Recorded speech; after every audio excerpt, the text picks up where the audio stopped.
Hello everyone. May kasama ko maingay, sobrang ingay. Ayun, since may kitten tayo and wala na akong mother na nagpapamilk. Ano niya? Bumili ako ng tawag dito, goat's milk. Ang brand niya is Puppy Lab. Ito siya. Contains vitamins, sabi niya dito, contains and vitamins and minerals, electrolytes, raisin, basta ano siya, best milk replacer for dogs, cats. Pwede rin siya sa rabbits, ganun.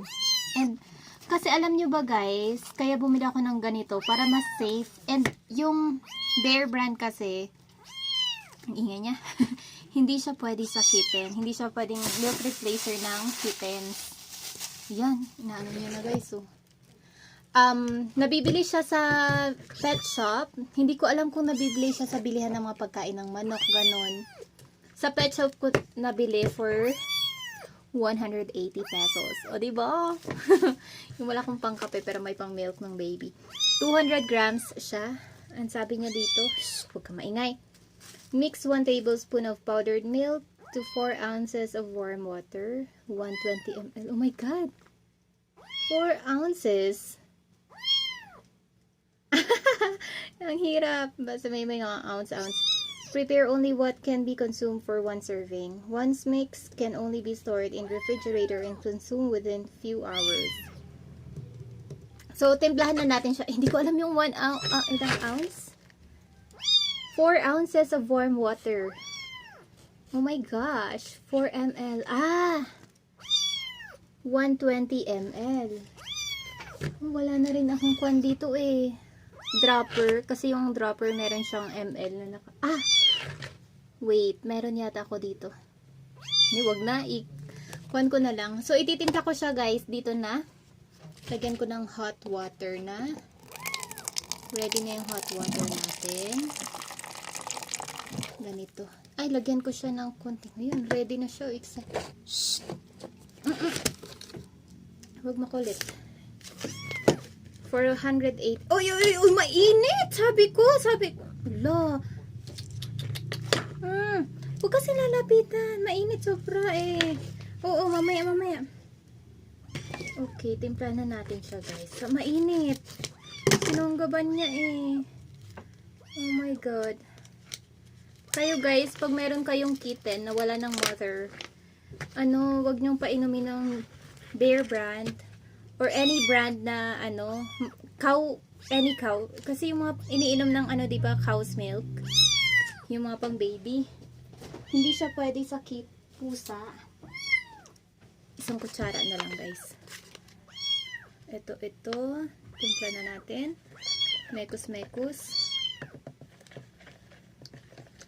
Ay, malabnaw guys. Nasobran yung hot water ko. Wait. Huwag makulit. Mapaso ikaw. Ayan yung isa pa. Dalawa na. Parang malabnaw eh. Dapat sakto lang. Ay, so, ganyan yung itsura niya guys. Oh. Wait. Ito na siya guys. Oh.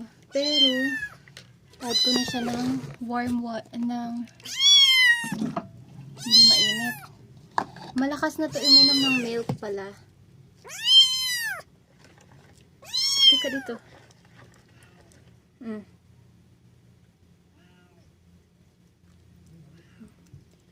Nakita nyo? Hindi na siya meron kasi silang chupon. Ewan ko kung sinong sumira ng chupon na to guys. Wait. Nabili ko to sa Shopee, 3 ganito, 100. Hindi ko alam kung magkano bili ko noon. May sumira oh, nakita nyo, wait. Ayan, kinagat. Hindi siya man ang nagkagat noon, yung matanda kong pusa. Ube oh. Psst. Naparami yung water ko. Dapat hindi masyadong marami yung water. Buti nga umiinom na siya on her own. On his own. Lalaki yata siya, wait lang. Bili, ano na? Yes. Uy!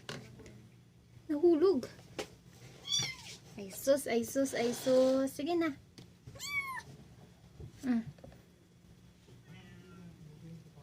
Natabang ba? susunod pagtimpla ko, ano lang. Siguro titimplahan ko siya 3 times a day or 2 times a day. Feeling ko matabang. Tikman ko nga. Sorry. Mabilis.